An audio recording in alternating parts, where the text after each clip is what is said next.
বর্ষা মৌসুমের শুরু থেকেই সারা দেশেই দ্রুত ছড়িয়ে পড়ছে ডেঙ্গু। ফলে শহর থেকে গ্রাম সবখানেই ছড়িয়ে পড়ছে আতঙ্ক। জেলার হাসপাতালগুলোতে প্রতিদিনই ভর্তি হচ্ছে নতুন নতুন রোগী। জেলা শহরগুলোর হাসপাতালগুলোতে প্রতিদিনই বাড়ছে ডেঙ্গু আক্রান্ত রোগীদের ভিড়।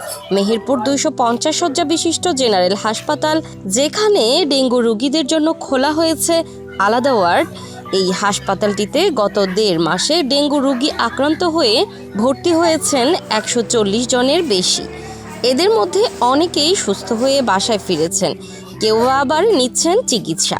3 দিন আগে জ্বর এসেছিল, তারপরে কালকে হঠাৎ হাসপাতালে সকালবেলায় মাথাটা ঘুরছে, নিষিদ্ধ সমস্যা ছিল বলে এখানে এসে ওই পরীক্ষা দিয়েছিল। পরীক্ষা দিয়ে ডেঙ্গু ধরা পড়ছে। কাঁপুনি দিয়ে অনেক বেশি জ্বর আসে, তারপরে ওখানেই ঢাকা ন্যাশনাল মেডিকেল থেকে টেস্ট করি, সিবিসি টেস্ট করি আর ডেঙ্গু টেস্ট করি। ডেঙ্গুটা পজিটিভ এসেছিল। তারপরে গতকাল রাতে বাসায় এসেছি, আজকে সকালে এখানে ভর্তি হয়েছি। ব্যথা কি ব্যথা, কিচ্ছু খাইতে পারিনি। আজ 7 দিন ধরে হসপিটালে আছে, ডাক্তারে দেখছে, ওষুধ দিছে।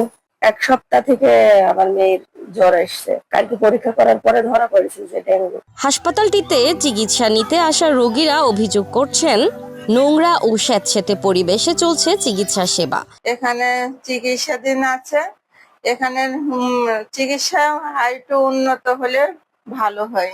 ডেঙ্গু ওয়ার্ডে সার্বক্ষণিক চিকিৎসা সেবা দেয়া হচ্ছে বলে জানান হাসপাতালটির চিকিৎসক। এক ধরনের ভাইরাল ফিভার হচ্ছে আমাদের এখানে। আমরা সন্দেহ করছি কিছু কিছু পেশেন্ট ডেঙ্গুতে আক্রান্ত হচ্ছে। বেশিরভাগ রোগীরাই দেখা যাচ্ছে যে কাশি, শ্বাসকষ্ট নিয়ে ভর্তি হচ্ছে।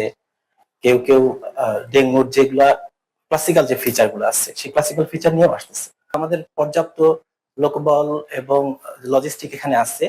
আমরা চেষ্টা করছি এখান থেকে সব ধরনের চিকিৎসা সেবা দেওয়ার। আমাদের আরেকটু স্বাস্থ্য সচেতন হওয়া উচিত, বিশেষ করে মশা নিধন অথবা পরিষ্কার পরিচ্ছন্নতার ব্যাপারে একটু সতর্ক থাকা। এক্সট্রিম মশার কয়েল প্ল্যান্ট ফাইবার দিয়ে তৈরি, ডেঙ্গু, চিকুনগুনিয়া বাহি সহ যে কোনো মশার বিরুদ্ধে দেয় এক্সট্রিম সুরক্ষা। মেহেরপুরের মানুষ প্রতিদিন যুদ্ধ করছে ডেঙ্গু নামের এক নিঃশব্দ শত্রুর বিরুদ্ধে। তাদের প্রত্যাশা দ্রুতই কার্যকর উদ্যোগ নেওয়া হবে এডিস মশা নিধনে।